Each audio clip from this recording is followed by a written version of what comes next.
हजुरहरूलाई म मेरो च्यानल राजु परियारमा स्वागत गर्न चाहन्छु। यदि हजुरहरू नयाँ हुनुहुन्छ भने मेरो च्यानललाई लाइक, सेयर, सब्सक्राइब गर्न नबिर्सिनुहोला।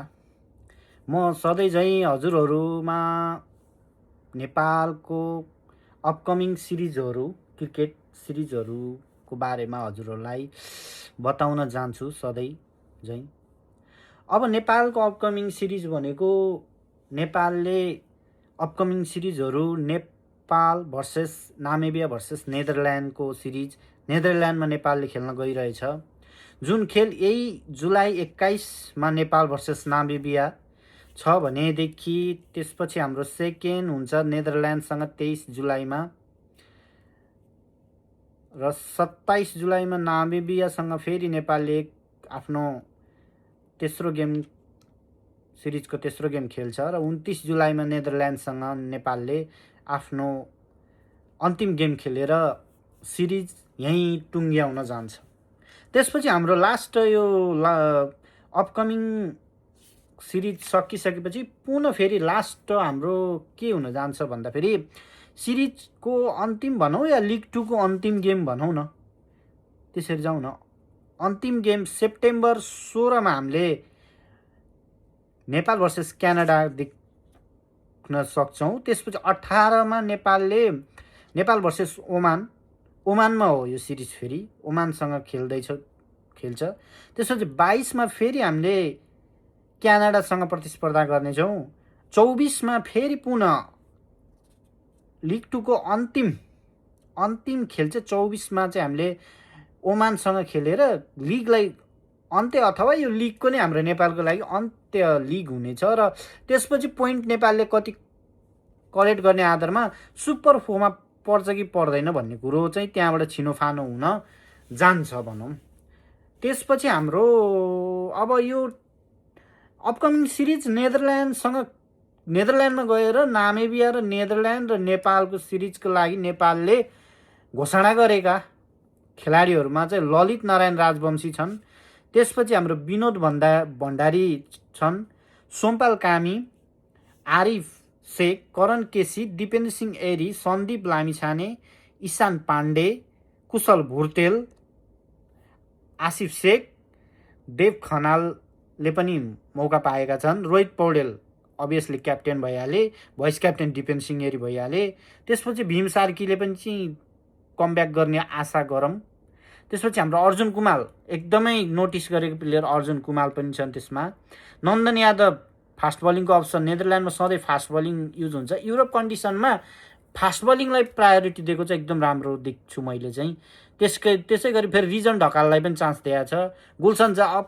गुलसन झाले पछिल्लो समय ब्याटिङमा राम्रो गरे पनि उनी खासमा त सुरुमा त आएका त पेसर हो नि त, हो कि होइन भन्नु न। एनपिएलमा पनि प्रेसर बलिङको कारणले गुलसन झाले राम्रो प्रभाव छाड्न सकेका थिए।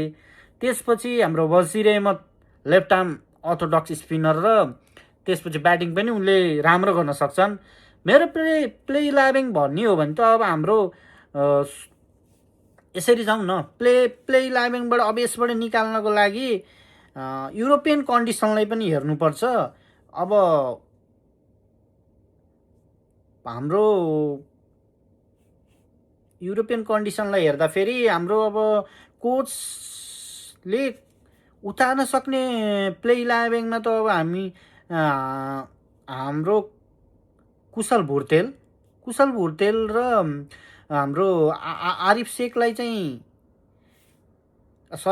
शेखलाई ओपनिङ जोडीमै राखौँ। आसिफ शेख राखिसकेपछि अब ईशान पाण्डे एकदम हामीले कमब्याक होस् त कस्तो होस्, ईशान पाण्डेको जस्तो होस्।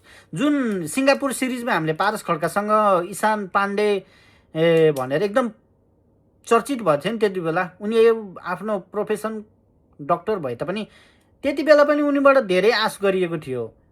पारस खड्काको पालामा पनि उनलाई धेरै आश गरिएको थियो र मेरो प्ले 11मा चाहिँ फर्स्ट ओपनिङ हाम्रा कुशल भुर्तेल र आसिफ शेख भइहाले। त्यसपछि म तेस्रो नम्बरमा म एकदमै 50 पनि हानेका, लगालग 2टा 50 पनि हाने। अस्ति घरेलु सिरिजमा 2टा 50 पनि हानेका हुन् पनि।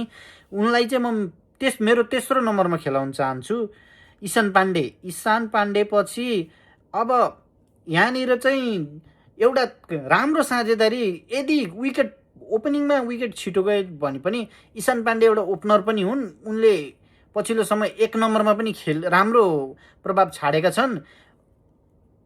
अब त्यसपछि मेरो चौथो नम्बरमा भनौँ न, चौथो नम्बरमा चाहिँ रोहित कुमार पौडेललाई खेलाउन चाहन्छु म।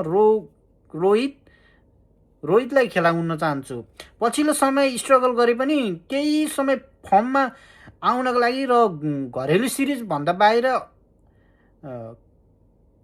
केही फर्म देखाउँछन् कि भन्ने आशाले म क्याप्टेन रोहितलाई चाहिँ चौथो नम्बरमा खेलाउन चाहन्छु।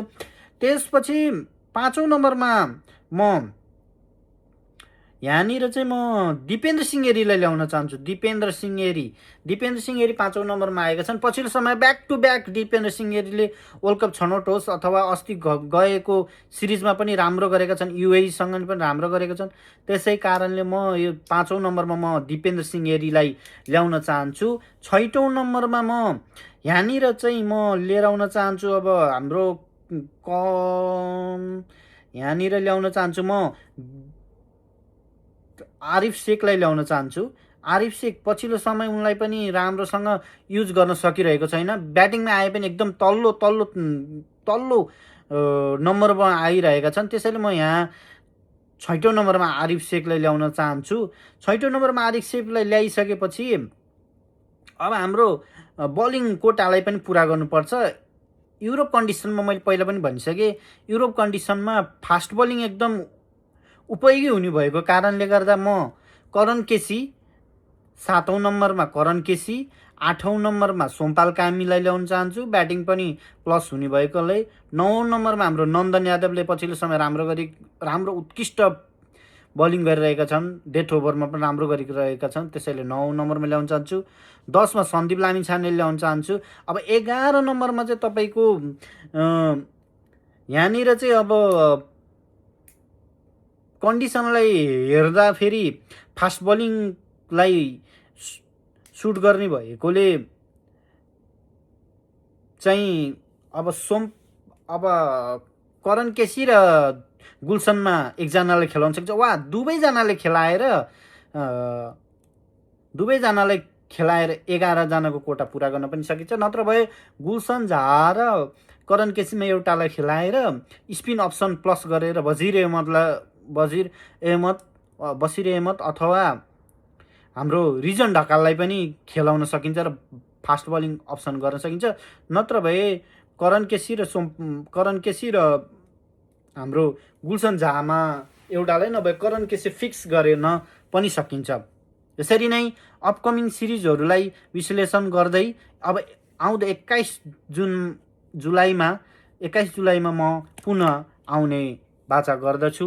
मेरो भिडियोलाई राम्रोसँग कमेन्ट, सेयर, सब्सक्राइब गरिदिनु होला च्यानललाई।